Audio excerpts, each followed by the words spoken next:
Muy buenas noches, bienvenidos a la segunda sesión del módulo de Transporte y Logística Internacional. Esta segunda sesión tiene que ver con el marco conceptual del tipo de carga que se maneja. En la anterior clase habíamos visto toda la parte normativa internacional del manejo de transporte de carga, que a su momento también sirve para determinar en algún caso la logística de entregas, de compraventas a partir de un contrato de compraventa internacional. Y en este sentido vamos a ahondar en esta clase un poco más en detalle lo que son los tipos de carga y qué importancia tienen y cuál es el manejo por cada tipo de carga que se da en el transporte internacional. Voy a compartir mi pantalla para hacer la presentación. Si todos pueden ver la pantalla, tenemos que esta es la unidad de aprendizaje 2 y tenemos un marco conceptual.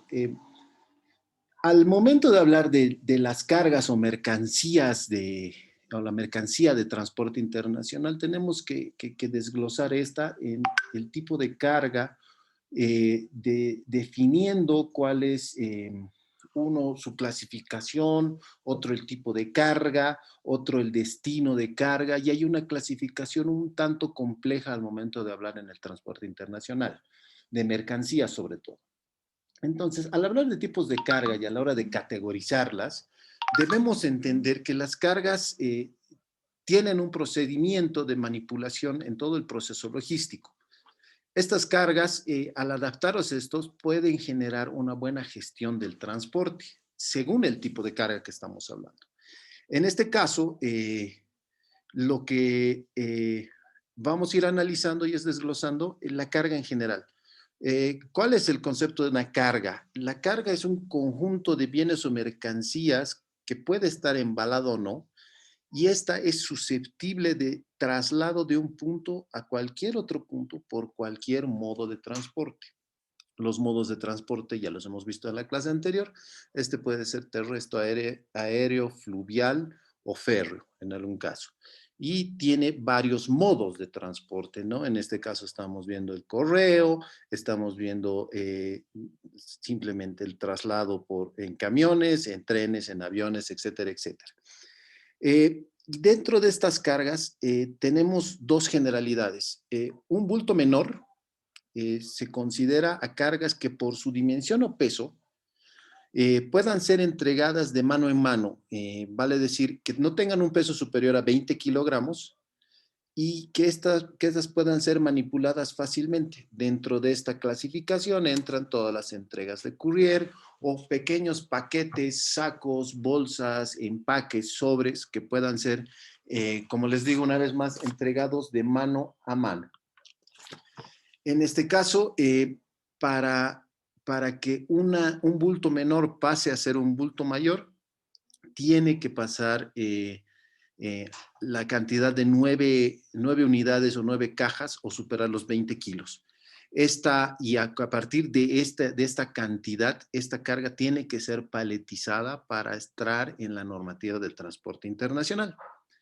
Y un bulto mayor ya se considera una carga que por característica y peso de mayores de 20 kilos tenga que ser manipulada mecánicamente. Como ustedes ven en la imagen, esta tiene que ser trasladada ya sea por vehículos, en este caso manuales, que vemos estos carritos o burritos de carga, o puedan ser utilizadas, o puedan utilizarse montacargas, o algún tipo de medio mecánico para manipularlas y transportarlas por su peso y dimensión.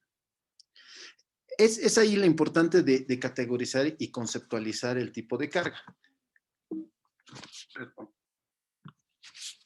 Dentro de estas cargas vamos a ir desglosando lo que son los envases. Los envases tienen una clasificación. Tienen un envase primario, que es el envase de la envoltura, como ven en la imagen, que puede ser una botella que contiene cualquier líquido.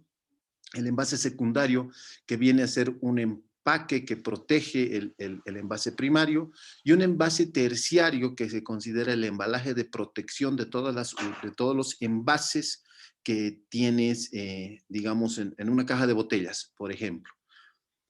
Según los tipos, los envases pueden ser rígidos, estos pueden tener una forma definida, no puede ser alterada y su rigidez da oportunidad de estivar los productos sobre el mismo sin sufrir daños.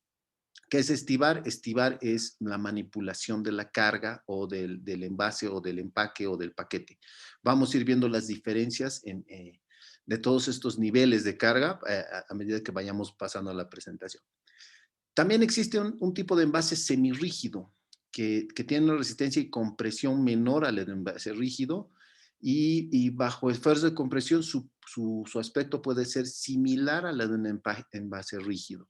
Aquí estamos hablando de algún tipo de plástico o algún tipo de madera un tanto blanda o alguna aleación de algún tipo de material especial.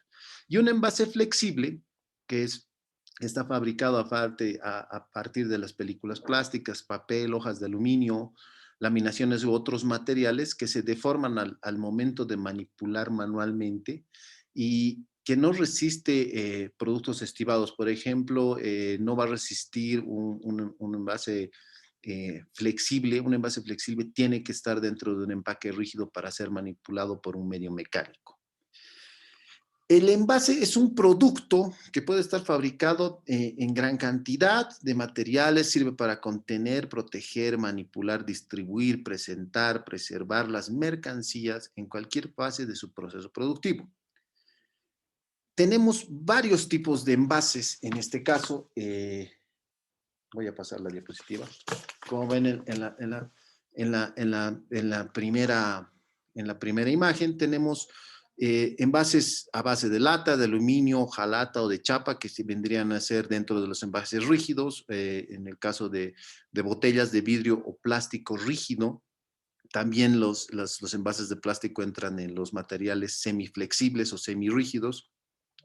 Tenemos envases de papel, flexibles, blisters, bricks o colapsables que vendrían a ser envases de tipo flexible. También los sacos de yute, de tela, de papel craft o sacos de plástico que vienen a ser también el tipo de envases semirrígidos. De acuerdo a su material o de acuerdo a su forma, hay diferentes clasificaciones del tipo de envases.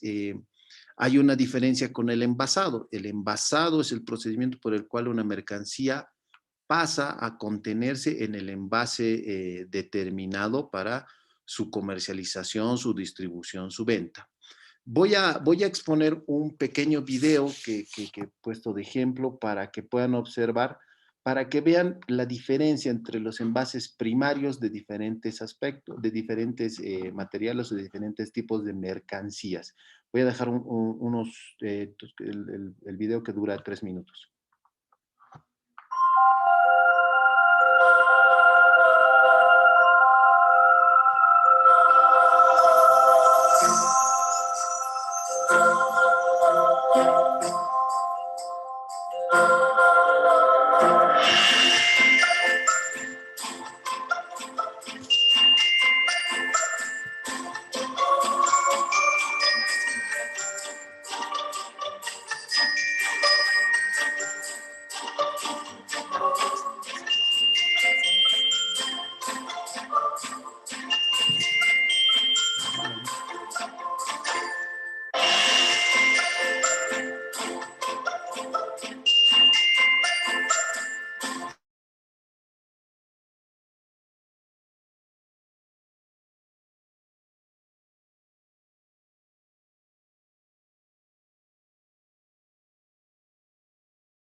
Bueno, espero que les haya servido el video, es un poco ilustrativo y nos da a entender un poco la diferencia de los materiales, de los envases y de los envasados y la cualidad de cada uno de estos. Eh, Veíamos también una clasificación de los envases primarios, secundarios y terciarios. Y en esto de investigar los mercados, encontramos que, por ejemplo, la Unión Europea tiene una clasificación propia con varias directrices que expresa para categorizar el envasado. No solo es luchar con obstáculos de tipo arancelario que tienen que ver con aranceles mixtos, compuestos o al valor en lo específico, sino también con medidas para arancelarias que tienen que ver con el tipo de envase, el tipo de empaque, el tipo de etiqueta o cierta información que tenga que contener al momento de tratar de ingresar a un mercado europeo. Dentro de estas directivas, por ejemplo, para los envases primarios, según la clasificación europea, todo envase diseñado debe constituirse en el punto de venta y destinada al consumidor final. Esta directiva es una directiva del número 94/62 del Parlamento Europeo que rige desde el año 94, que tiene que ver con los envases y los residuos que generan estos envases. Los envases secundarios, por ejemplo, según la Unión Europea, bajo esa misma directiva, deben aglutinar un número determinado de unidades de venta, tienen incluso reglamentación de cuántos envases deben ir por un envase secundario, cuántas unidades de envases primarios deben ir en un envase secundario. Y para los envases terciarios deben tener ciertas dimensiones. Toda esa agrupación de unidades tiene que estar de forma optimizada y tiene que facilitar el manejo de un envase terciario en este caso. Son ciertas reglas que pone la Unión Europea en su exquisitez de contener un poco el mercado y ser un poco más proteccionistas. Bueno, pasando el tema de envases, vamos a entrar a lo que es el empaque y el embalaje. Entendemos por empaque todo recipiente o envoltura que se diseña para un producto, ¿no? Un empaque eh, siempre es diseñado para proteger el producto o el envase o ambos y ser el promotor del producto. En este caso, el empaque vendría a ser la cara de presentación del envase o del producto y que es la cara de presentación. En este caso, también existe una clasificación que es muy similar a la del envase, que es un empaque, una clasificación de un empaque primario, secundario y terciario, que, bueno, el empaque primario tiene que ver con que es aquel que está en contacto directo con el producto, es la cara de presentación del cliente y tiene la función de proteger al producto o al envase. El envase secundario, en un caso, se usa, es un complemento externo para contener y agrupar varias unidades de los empaques primarios, por ejemplo, y un empaque terciario que también tiene esa clasificación, puede agrupar varias unidades de empaques primarios y secundarios que tengan que tener la facilidad de transporte y manipulación. A diferencia del embalaje, el embalaje son todos los materiales y procedimientos que sirven para acondicionar, presentar, manipular, almacenar, conservar y transportar la mercancía. El embalaje debe satisfacer 3 requisitos fundamentales: ser resistente, proteger y conservar el producto. La impermeabilidad, la higiene, la adherencia son importantes al momento de hacer un embalaje. La demostración, incluso para promover ventas del embalaje, es importante, es un factor de comercialización que está intrínseco dentro del servicio al cliente de un producto. Este embalaje debe informar las condiciones de manejo, los requisitos, los ingredientes que contiene dentro de este. El embalaje en logística es una herramienta fundamental porque coadyuva para que el traslado de la mercancía y esta sea resguardada durante todo el trayecto o el traslado, el transporte de nuestra mercancía. Tiene la funcionalidad de acondicionar esta, de adecuarla durante todos los procesos logísticos, ya sea de carga, desestiva, estiva, en el transporte, como hemos visto en los Incoterms. Cualquier transporte, y más en el caso de Bolivia, tiene varios procesos de manipulación en diferentes puntos, empezando de la manipulación del cargado en fábrica, o el traslado en la consolidación o desconsolidación en algún puerto, en función de la cantidad de producto que se esté llevando, o que se esté trayendo. Esto para optimizar un poco el tema de carga. Más en la siguiente unidad de aprendizaje, en tema logística, vamos a ver qué es una consolidación y desconsolidación de carga. Por ahí muchos ya la saben. Tiene que ver con agregar o completar los cupos en containers de 20 o 40 pies, para ser trasladados fácilmente por vía marítima. En el tema aéreo no existe esa consolidación, desconsolidación de carga, generalmente está para hacerlo por puertos marítimos. Y en todo ese transcurso y en la distribución ya hasta destino final, también sufre muchas manipulaciones la mercancía. Entonces, en este caso, el embalaje es una de las partes fundamentales del manejo de mercancía, porque implica que si nuestra mercancía tiene un embalaje óptimo, va a pasar cualquier manipulación de carga y va a llegar de acuerdo a todos los preceptos acordados, perdón la redundancia, todos los preceptos acordados dentro de un contrato de venta internacional. Si nuestro producto llega en mal estado, tengan por seguro que no va a seguir o no va a continuar ese contrato de compra-venta internacional. Y siempre la intención es tener negocios a largo plazo que sean sostenibles en el tiempo. Siempre antes de seleccionar un empaque o embalaje es necesario plantearse qué tipo de protección necesita por el tipo de nuestro producto. Si será un envase de vidrio, tendrá que tener un empaque adecuado de cartón y un embalaje muy consistente para ser paletizada en este caso, y que pueda ser manipulado tanto por montacargas en la estiva y desestiva, en la consolidación, desconsolidación de carga, por ejemplo. Yo he puesto un video que les voy a mostrar que tiene que ver un poco con un tipo de embalaje con tema muebles, que es algo que Bolivia comercia bastante. Entonces es por eso que me tomo la molestia de buscar este tema de embalaje. Hay muchos factores que debemos tomar en cuenta antes de adoptar nuestro empaque y embalaje de nuestros productos, ¿no? O los productos que vamos a comerciar o que vamos a vender, en este caso, porque al momento de vender es cuando nos tenemos que preocupar por el embalaje, y al momento de comprar también tenemos que tener detalles del embalaje para saber cómo va a llegar nuestro producto, porque estamos pagando por un producto y queremos que llegue en las condiciones óptimas para la comercialización o venta en algún caso.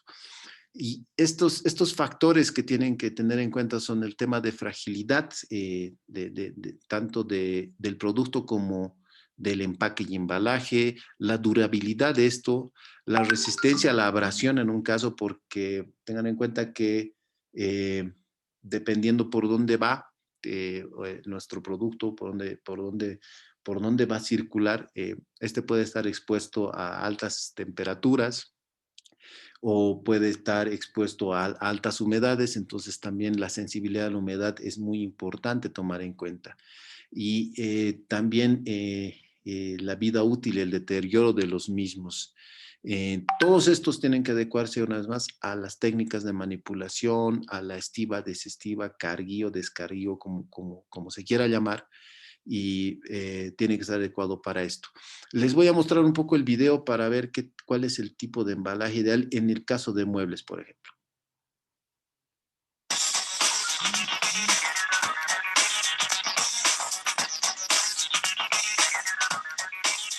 Te damos la bienvenida a esta capacitación sobre el empaque, manejo y traslado del mueble, en cuanto a recámara se refiere.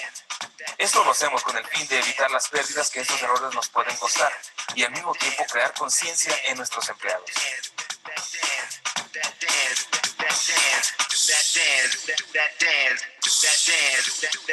Empaque.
Bueno, como ven, es muy importante el tema de embalaje.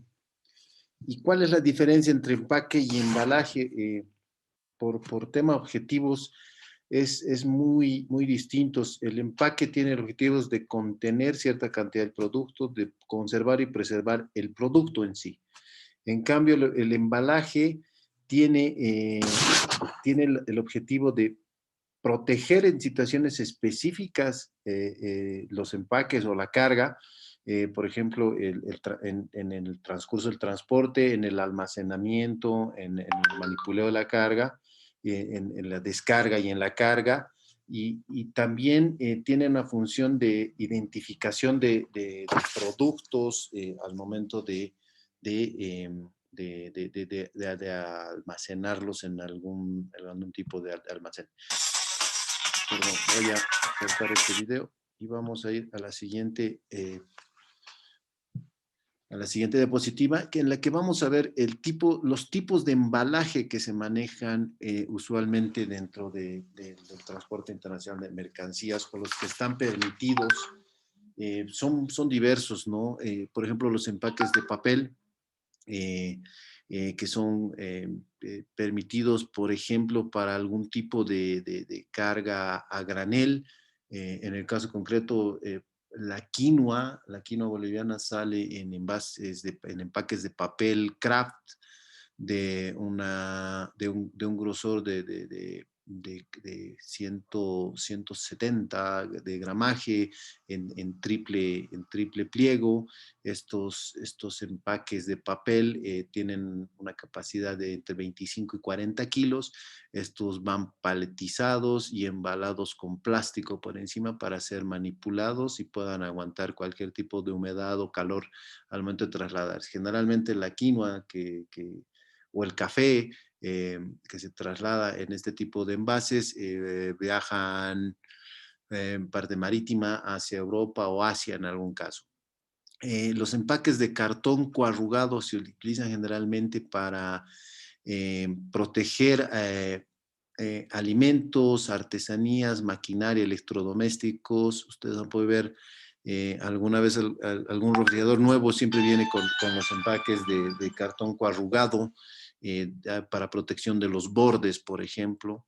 Tenemos empaques metálicos, estos reúnen las características como resistencia al choque térmico, buena conductividad térmica. Los empaques metálicos generalmente están envueltos en envases aluminios, metales, latas. En estos empaques metálicos podríamos categorizar tal vez las cisternas, que más adelante vamos a ver cómo se las clasifica. También hay empaques de vidrios.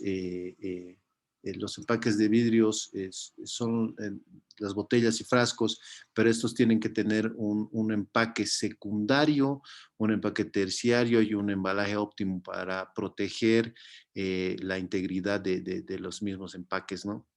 Los empaques de madera, que son muy comunes para transporte de partes de vehículos o partes de maquinaria o partes mecánicas que sirven para proteger justamente estas partes, o empaques de material textil, que en algún caso son sacos. El café también se transporta en sacos de yute, los granos, el maíz, etcétera. Su finalidad siempre es de los empaques de material textil salvaguardar los productos a granel, los granos. Eh, Son de bajo costo, existen gran abundancia y hay otro tipo de empaques de materiales complejos o compuestos que son formados por dos o más tipos de materiales. Podríamos poner el ejemplo, por ejemplo, de los empaques de los Tetrabric o algunos empaques nuevos de plástico aluminio que están muy de moda porque conservan los alimentos por mayor tiempo eh, y algún tipo de otra aleación que haya. Eh, una vez que terminamos esta clasificación digamos, de las cargas de menor cuantía y sus especificaciones por unidades, vamos a entrar a ver qué son las unidades de carga en la parte mayor. Las unidades de carga son la combinación o agrupación de empaques terciarios, háganse bien, para ser manejados como una sola unidad. Es lo que les decía, arriba de las 9 cajas, estas deben ser paletizadas y embaladas y tienen que ser, pueden utilizarse para agrupar todos este tipo de mercancías, tienen que ser tratados como una sola unidad para reducir superficies de almacenamiento, perdón, y facilitando la manipulación de agrupaciones de estas cargas. Las unidades de cargas más conocidas, por ejemplo, tenemos los pallets o estivas, que son las plataformas estas de madera, de metal o de plástico, en algún caso que puedan ser, sobre las cuales se agrupan o se amontonan ciertas determinadas cantidades de mercancías, ya sea en cualquier tipo de envase, empaque, las cuales también tienen que ser embaladas al momento de estar montadas en un pallet. Se desplaza esta con la ayuda de dispositivos mecánicos como grúas o montacargas. Una segunda unidad de carga vienen a ser los contenedores, que son recipientes de metal hechos especialmente para el transporte de carga. Hay de varios materiales, por ejemplo, los de acero son los que se usan, o los de metal son los metal acero, son los que se usan para el transporte de carga terrestre o marítimo, y hay contenedores de aluminio que son los que generalmente se usan en los aviones, tienen menor capacidad de carga, justamente por las dimensiones y por las facilidades de desplazarlo o cargarlo en el modo de transporte. Y todos estos tienen ganchos que se llaman twist locks, que sirven para engancharlos, ya sea en grúas, para su descarga o manipulación hacia barcos o camiones.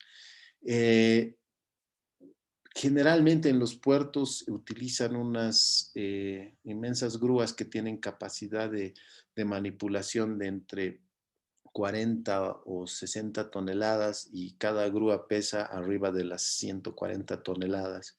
Es por eso muy importante determinar la presión, el tipo de carga que se tenga que manejar, y con estos límites es con los que se maneja la normativa dentro del comercio internacional, para tener pesos y dimensiones establecidas con límites para no exceder las capacidades de carga de estos sistemas mecánicos de manipulación de carga. Los contenedores tienen que ser certificados y generalmente sufren inspecciones permanentes o periódicas. Estos no tienen que tener orificios. Tienen que tener facilidad de la apertura y el cierre, no tienen que estar dañados, tiene que haber una información de la etiqueta o de cargas anteriores en los que hayan sido utilizados estos contenedores, porque no se debería mezclar un tipo de carga, digamos que peligrosa, con una carga de alimentos en la siguiente carga. Tienen que tener limpieza y sequedad. Generalmente los desinfectan, los limpian permanentemente en las navieras o en los aeropuertos, en el caso de los contenedores de aluminio que se usan en aviones. Y no tienen que tener algunos tipos de objetos cortopunzantes dentro del mismo que puedan dañar la mercancía o el embalaje en el cual hemos estado trabajando para que nuestra mercancía llegue o llegue a destino de acuerdo a las condiciones que hemos estipulado inicialmente. Tenemos dos tipos de clases de contenedores para la parte marítima. Son los generales, los de 20 pies y los de 40 pies. Estos tienen dimensiones de más o menos 25 metros por 250 por 280, si no me equivoco, sí, por 280 de base, 250 de alto, por 14, 12, 12.85 metros de largo. Estos pueden ser montados en camiones y los contenedores de 20 tienen la mitad de dimensiones, miden cerca de 12 metros de largo y las mismas dimensiones en ancho y en alto, 280 y 250. Estas son las unidades de carga. Ahora vamos a ver el tema del etiquetado, marcado y codificación, que es muy importante porque al momento de transportar no solo es tener la etiqueta que comunica, registra la identidad de la marca, los códigos, los lotes, la fecha de vencimiento, la información del uso y manejo, del almacenamiento, etcétera, etcétera, porque al momento de planificar una logística dentro de un puerto, se deben tener en cuenta los tiempos en los cuales deben ser transportados estos contenedores. El marcado que tiene que ver con el etiquetado y la codificación nos brinda toda la información al respecto y sirve para el operador logístico determinar o priorizar el tipo de carga. Hay marcas estándar de expediciones, marcas informativas y marcas de manipulación que son netamente de uso logístico al momento de la manipulación de la carga. La codificación ya puede ser en códigos de barras o en códigos QRs que puedan ser fácilmente leídos. Estamos en pleno siglo XXI y esto es muy importante para todo lo que tiene que ver la logística del transporte en general. Ahora vamos a entrar a ver cuáles son los tipos de carga. En general, tenemos la carga general, por ejemplo, se denomina una carga general a cualquier tipo de carga que requiere algún tipo de envoltorio o embalaje individualizado. Tenemos dos tipos de cargas. Tenemos una carga general fraccionada, que son bienes sueltos o individuales, o sea, son paquetes, sacos, cajas, que pueden individualmente, que no generalmente llenan un pallet o no generalmente llenan un contenedor, o ya sea de 20 o 40 pies. Y una carga general unitarizada, que puede estar compuesta de artículos individuales agrupados en unidades como pallets. Vale decir, ahí ya entramos en la conceptualización de un bulto mayor que tiene que ver con un número mayor a 9 cajas de la misma dimensión que puedan ser paletizadas y embaladas. En este tipo de cargas, de acuerdo a su grado de preparación que presente el envoltorio o embalaje, la carga general puede ser suelta, que eso está la fraccionada, y que esta puede ir a conformar a un momento de consolidación una carga preparada para que se considere una carga general unitarizada, paletizada, para que pueda ser manipulada. Esta carga puede ser en estado sólido, líquido, gaseoso, que puede estar embalada, sin embalar, puede ser tratada como unidad. Los productos se pueden clasificar los productos que clasifican como carga general deben cumplir ciertos requisitos, ¿no? No presentar riesgo para la salud, no atentar con la seguridad de quienes la manejan o del medio ambiente, y así como no contar con un tiempo definido de vida, para decir, no tiene que ser una carga de perecedera que en algún caso pueda, después de algún tiempo, atentar a la salud del manipulador de la carga. Estas son las condiciones que tienen que tener la carga suelta para poder ser almacenada y consolidada y transportada a un destino final.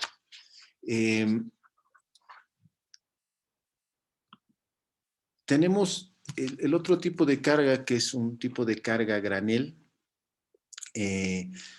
Es otro tipo de carga que en este caso son cargas que no utilizan envoltorios ni embalajes individualizados, por lo que se presenta esta carga está lista para ser transportada en algún tipo de vehículo especial diseñado para este tipo de carga en realidad.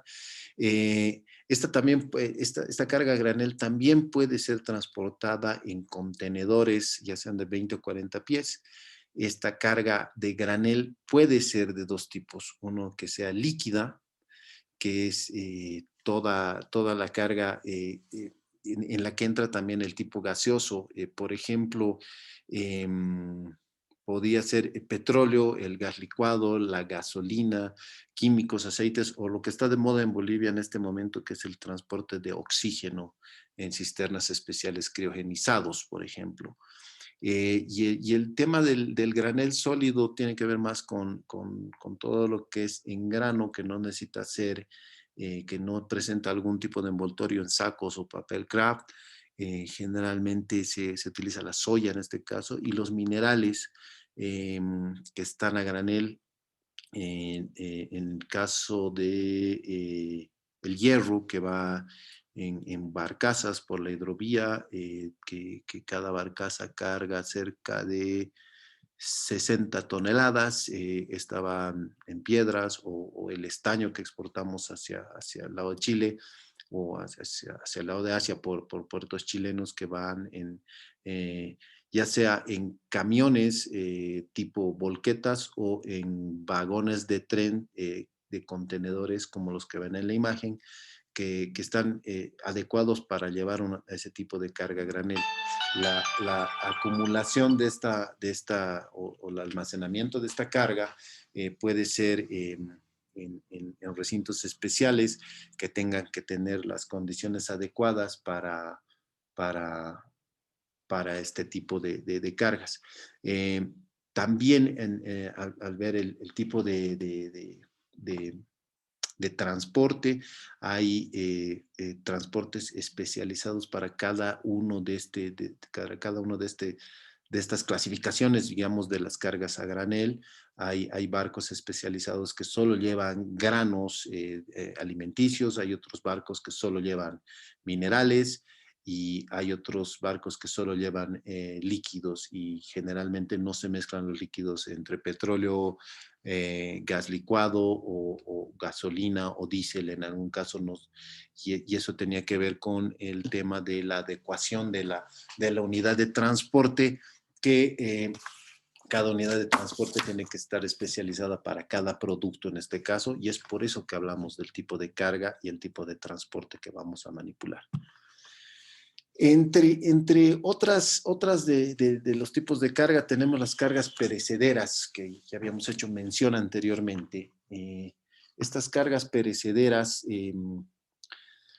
tienen una característica, que tienen un periodo de vida útil determinado, y en esto siempre generalmente están los alimentos frescos, refrigerados, que tienen cierto periodo de vida útil, las flores, las plantas en algún caso, y por su naturaleza, esta carga en cuestión tiene que tener un proceso logístico un poco particular, y tiene que tener un periodo concreto en el cual tiene que ser transportado.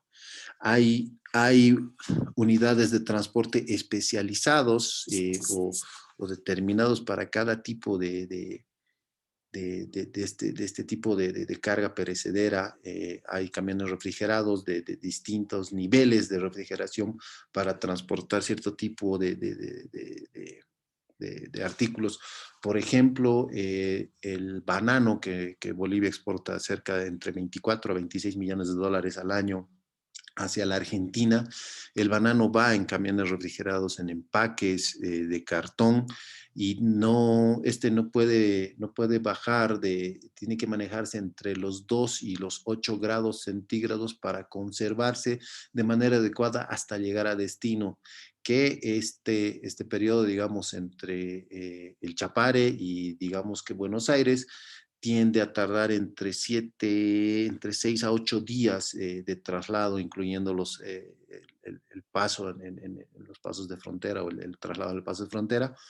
Y este banano tiene que conservarse de manera adecuada, tiene que estar en un nivel para que cuando llegue al consumidor esté en óptimas condiciones, y no tenga ni siquiera un puntito negro el banano, para que pueda ser consumido. Entonces, Se calcula los tiempos y se calcula también la temperatura a la cual tiene que ser transportada. El tema de mariscos, por ejemplo, cuando los importamos tienen que venir congelados, tienen que venir entre 10 y 18 grados centígrados bajo cero, estos para mantener en óptimas condiciones el producto.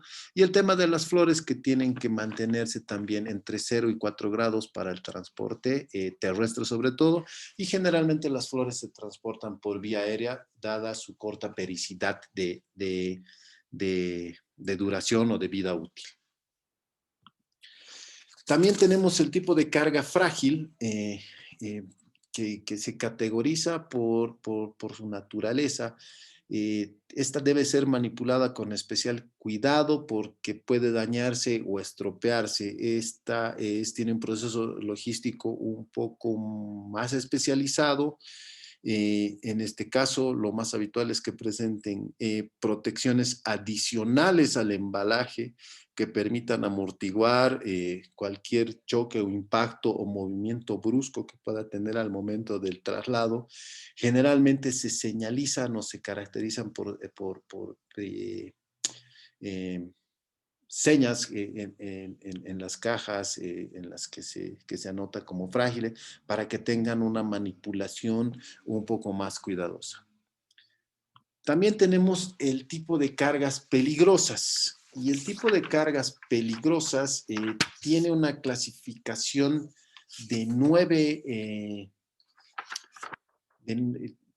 perdón la redundancia, tiene 9 clases o 9 niveles de clasificación la carga peligrosa, que van desde los explosivos hasta los materiales radiactivos, corrosivos o algún objeto o algún material peligroso de otra índole.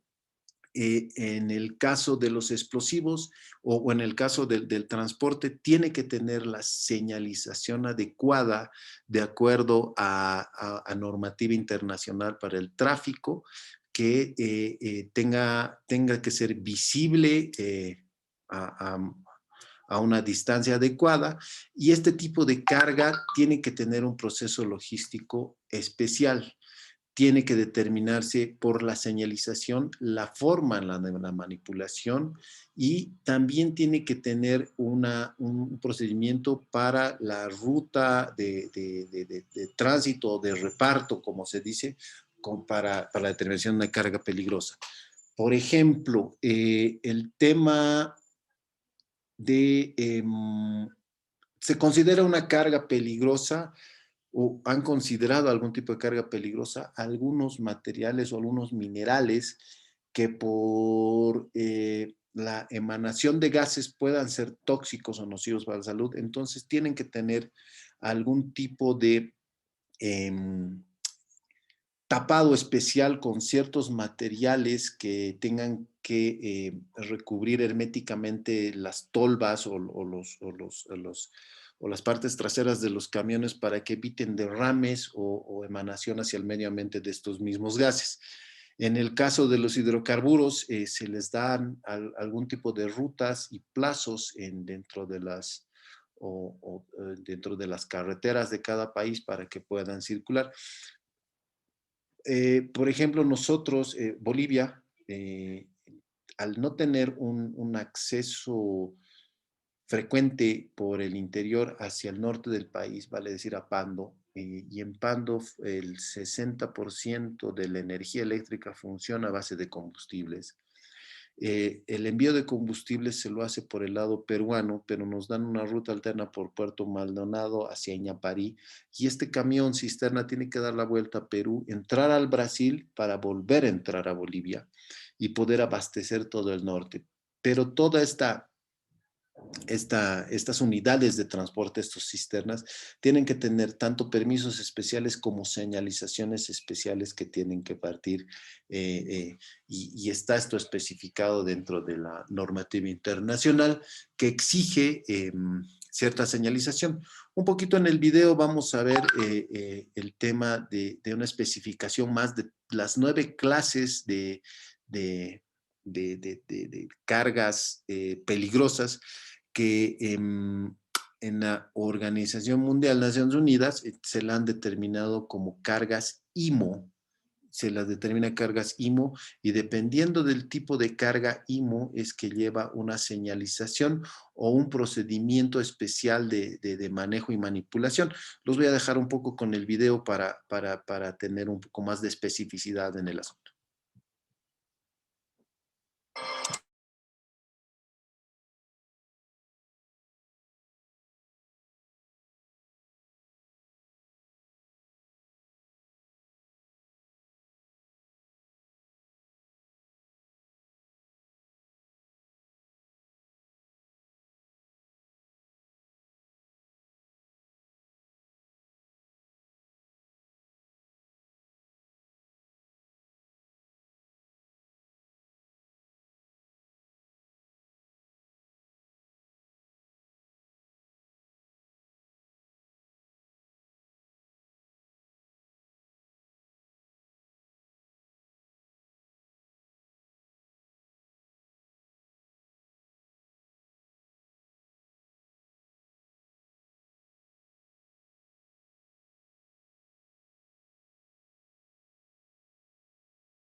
Bueno, como ven, una clasificación muy sucinta y específica para cada tipo de carga peligrosa.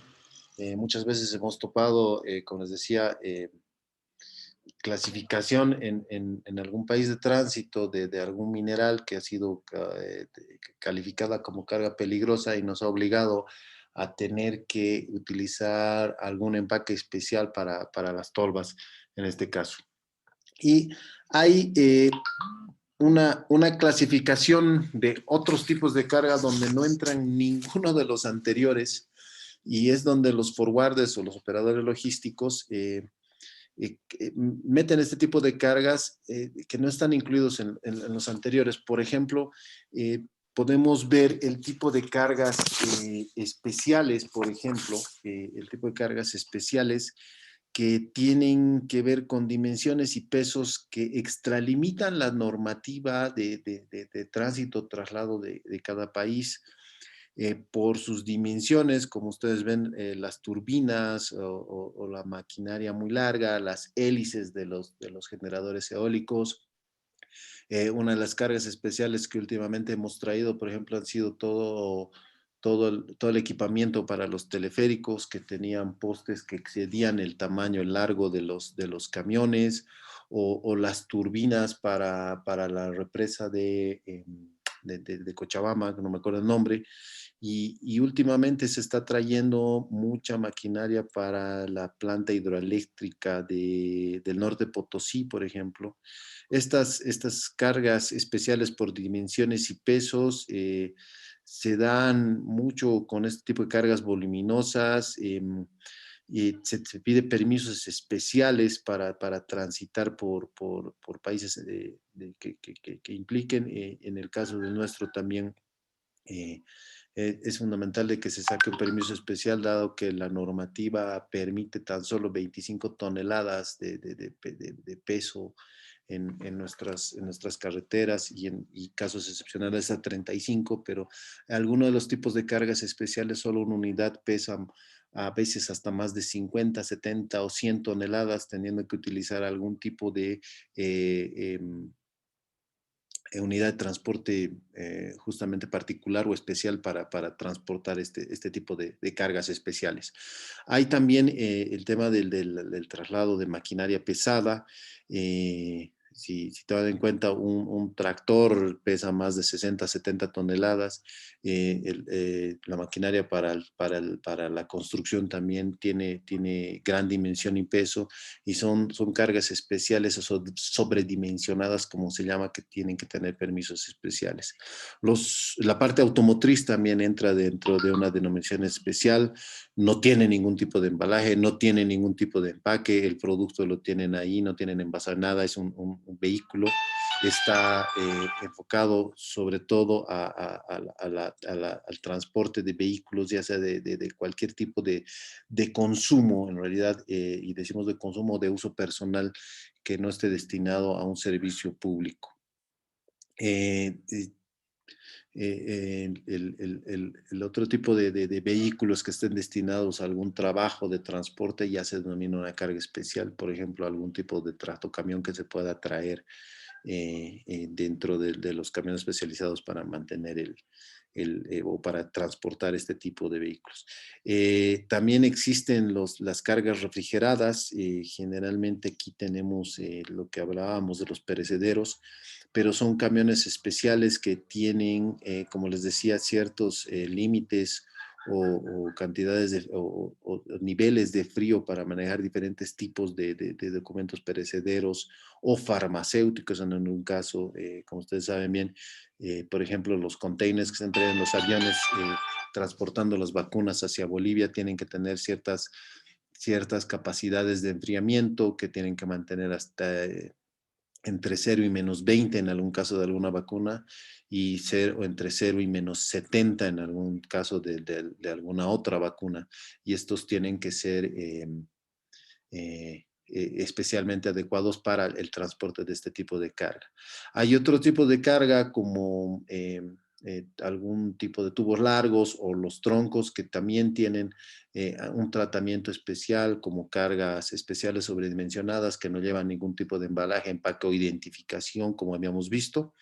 El transporte de valores, el dinero que se transporta de país a país, en algún caso tiene que tener también algún tipo de vehículo especial que pueda brindar la seguridad del caso, que, que pueda estar adecuado para el transporte de ese tipo de carga. A partir, a partir de toda esta clasificación de los tipos de carga, de la individualización del tipo de envase o embalaje, se realiza todo lo que es la gestión del transporte una vez que tengamos listo definido ¿sí? La planificación, el aprovisionamiento, la producción, la distribución y la entrega al cliente final en función de todos los conceptos o del marco conceptual que hemos repasado. De aquí en más, el planificar la carga o el tipo de transporte implica que esto sea entregado a un forwarder o a un coordinador logístico para que ya planifique una ruta o la mejor ruta alternativa para que nuestro producto pueda llegar a destino en el menor tiempo posible y la planificación de rutas está netamente guiada a un proceso logístico de optimización de tiempos y costos. La evolución del transporte logístico siempre nos lleva a pensar mejores y mayores formas de trasladar la mayor cantidad de productos. El dinamismo del comercio exterior nos ha obligado a diversificar los modos de transporte, a volver todos multimodales y encontrar nuevas rutas de acceso, porque no todos, por ejemplo, en la parte marítima, no todos los puertos tienen la capacidad de albergar a buques de grandes dimensiones. Hay buques con ciertas dimensiones y hay puertos con ciertas capacidades. En el lado del Pacífico solo tenemos 4 puertos denominados hub.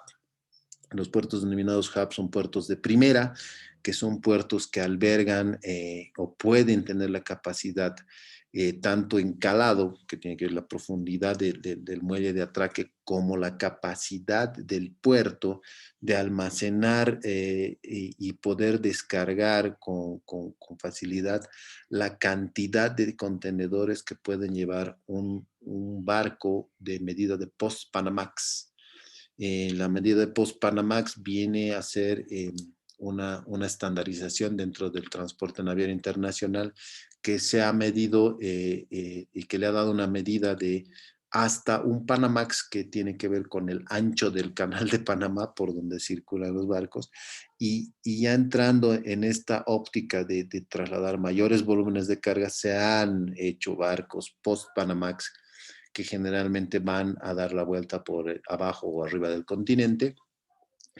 Y estos puertos hub son los únicos que tienen la capacidad de albergar la logística para disponer o cargar, estivar, desestivar estos barcos que tienen una capacidad de hasta 35,000 contenedores de 40 pies. Hay otros puertos de segunda, que como son los de Arica y Iquique, que no son puertos hub de primera, no albergan a los grandes barcos.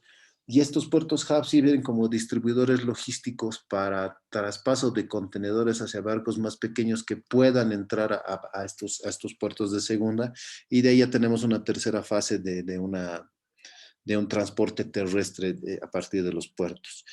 Esta logística, todo este proceso logístico lo vamos a ver en más detalle en la siguiente unidad de aprendizaje.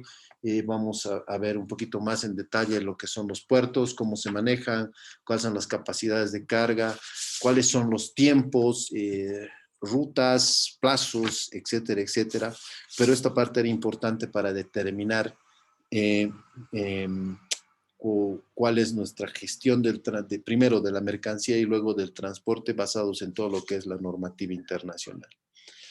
Hacia más adelante tenemos que ver una modernización del transporte, tenemos que observar, y nuestro trabajo está en función de ver las dificultades que atravesamos como un país mediterráneo o enclaustrado, que al no tener acceso a mar, se nos complica todo este tema de transporte de carga de mercancías. Dependemos mucho de los países en tránsito para conectarnos hacia y desde el mar. Entonces, en eso consiste el trabajo que tienen que hacer. Muchas gracias. Voy a dejar de compartir y voy a dejar de grabar también la imagen, y voy a pedir a los presentes si tienen alguna pregunta, duda o criterio para emitir al respecto de esta clase.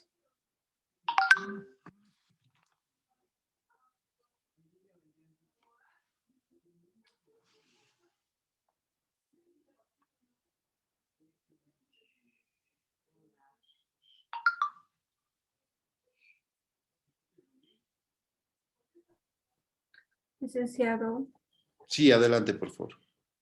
quería saber, para hacer este tipo de transporte en general, ¿todos tienen que tener un tipo de seguro? ¿O eso al comprar la mercancía, ahí se determina? Generalmente la normativa internacional exige que cualquier traslado de mercancía que se haga de país a país tiene que tener un seguro. Y es por eso que se han implantado el tema de los Incoterms. Generalmente la importación de mercancías se hace bajo un Incoterm denominado CIF, que tiene que ver con costo, seguro y flete, que tiene que estar incluido en el pago de la mercancía al momento de ser importado. Pasa lo mismo al otro lado, cuando tú exportas, el importador del otro país tiene que correr con el costo del seguro. O en algún caso, si vamos a ir a un Incoterm llamado DPU, que es el despacho en la puerta del cliente, tendrá que correr el exportador también con el seguro, justamente para garantizar de que cualquier problema con el manipuleo, la carga desestiva o algún accidente climático que dañe nuestra mercancía pueda estar protegida por este seguro. Es por eso que la normativa internacional exige que cualquier traslado de mercancía tenga que ser amparada por un seguro.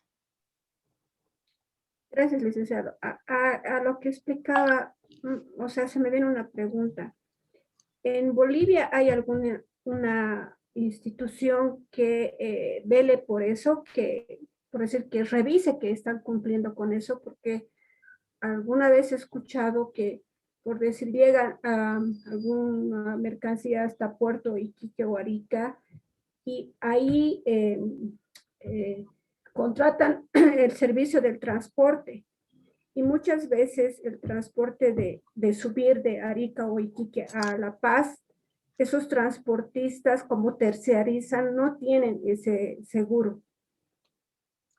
Sí, sí, he escuchado muchos casos de este tipo, pero nosotros como consignatarios de la carga, en el caso de que tú seas la importadora, debes asegurarte de que el transporte que tú estás contratando, bueno, en el caso de Bolivia es particular, porque cuando tú compras una mercancía, pagas el costo, seguro y flete hasta puerto. Tienes un CIF, o bueno, un CIF en puerto, y tienes que tener otro costo adicional, que es el traslado desde puerto hasta territorio nacional, y ese es un transporte terrestre.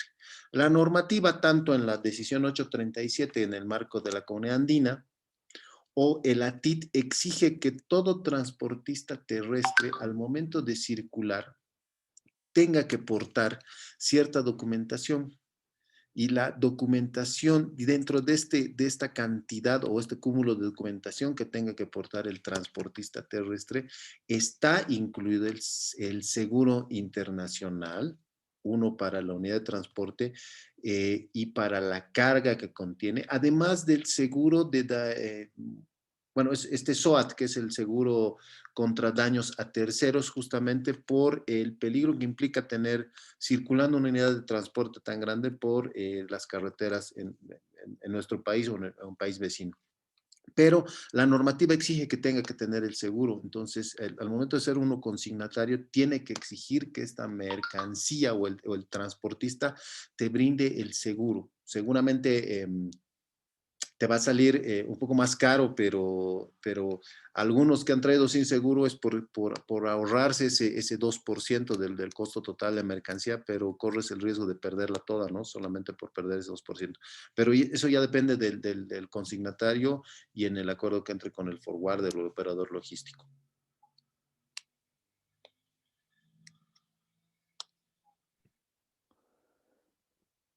Buenas noches, querido licenciado. Una consulta. Por supuesto, adelante.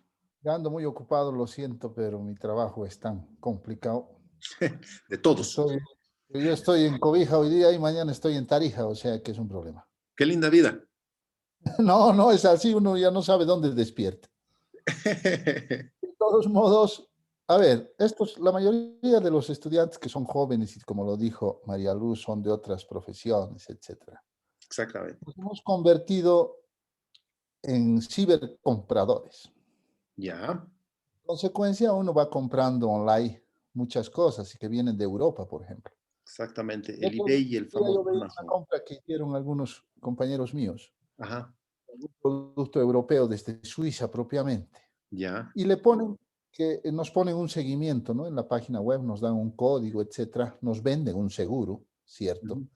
Pero como destino final está el lugar que hemos puesto. Usted, por ejemplo, o yo en La Paz, digamos, yo tengo mi oficina en La Paz, en tal lugar. Ujú. Y te dicen, sí, va a llegar a tu destino, pero le ponen correos de Bolivia. Exacto. ¿Qué es lo que ha Y estado hoy que no hay pasando? correos de Bolivia, ¿qué hacemos? Claro.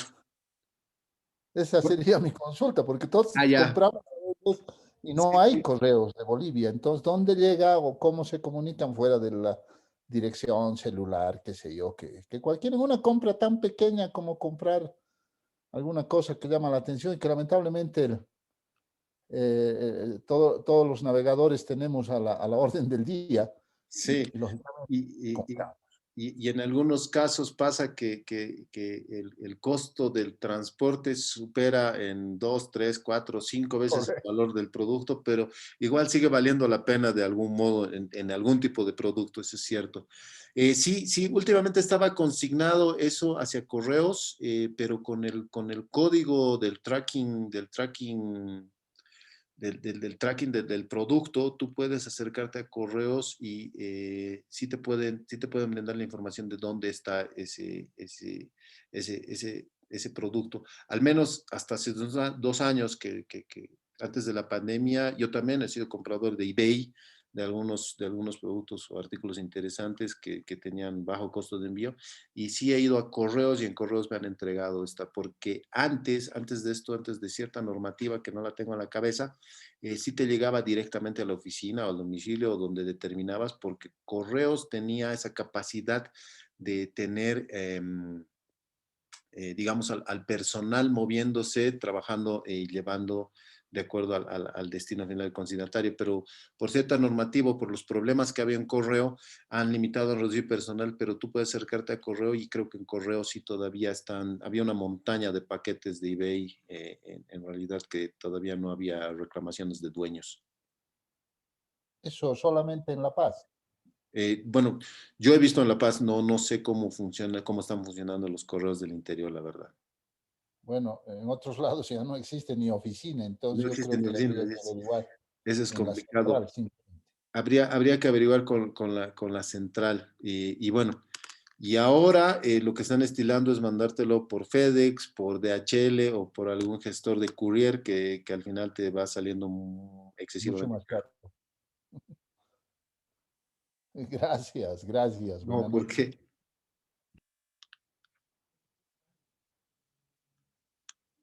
alguna otra pregunta, duda.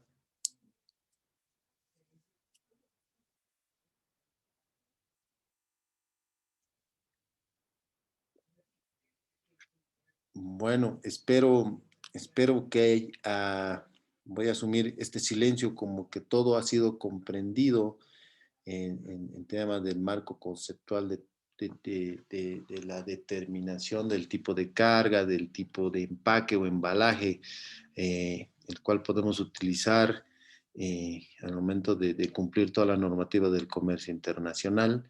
Es importante tener bien conceptualizado esto porque si bien todo esto puede ser un servicio terciarizado por el cual podemos contar, es necesario tener el conocimiento pleno de esto para tener, al momento por ejemplo, cerrar un negocio con alguien en el exterior, tener claro cuál es nuestro tipo de alcance, al momento de determinar empaques, tipos de transporte o como veíamos en el anterior módulo, el tipo de Incoterm al cual nos vamos a adherir, siempre minimizando el riesgo para nosotros y maximizando los beneficios. Espero que haya sido de mucha utilidad toda esta información. Mañana se va a colgar el cuestionario al respecto de toda esta clase. También va a estar el video y la presentación colgadas hasta antes del mediodía. Espero que haya sido beneficioso para todos, pero cumplamos los plazos. Tenemos hasta el domingo para cumplir con este cuestionario y también hasta el domingo para presentar este trabajo de análisis o reflexión acerca de la problemática que tiene Bolivia al momento de su comercio exterior o de ser el tránsito del comercio exterior por terceros países, y cuáles son las dificultades principales y si hay algún tipo de solución, sería importante ponerla. Es un trabajo un poco de dibujo libre, es muy abierto, más de criterio propio, más de perspectiva, de visión, y quiero recoger un poco, como les decía, todas las visiones, las perspectivas que tienen, cuáles son los problemas que ustedes tienden a ver en esta óptica de ser un país enclaustrado mediterráneo.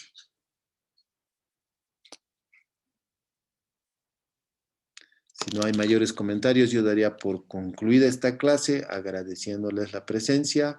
Como les decía, mañana estarán colgadas la presentación, el video de esta presentación y también el cuestionario al cual van a poder acceder desde el día de mañana. Esto se cierra el domingo y el lunes ya estaremos con la unidad de aprendizaje 2, ya que tiene que ver con toda la logística y los pasos logísticos que debemos seguir para optimizar nuestros tiempos de entrega, para optimizar nuestro transporte de carga, etcétera, etcétera, etcétera. Vamos a ver un poco el marco conceptual, toda la logística que se maneja a nivel mundial, costos, precios, los volúmenes por donde se manejan, las rutas marítimas, rutas aéreas, etcétera, etcétera, etcétera, y el tipo de productos que se mueven por cada uno de los modos de transporte que utiliza Bolivia y por los puntos de acceso terrestre y aéreo que tiene el país. Les agradezco una vez más, les doy las muy buenas noches y nos encontramos la siguiente semana con la siguiente unidad de transporte. Y por favor, no se olviden sus trabajos y sus cuestionarios. Gracias a todos. Tengan muy buenas noches.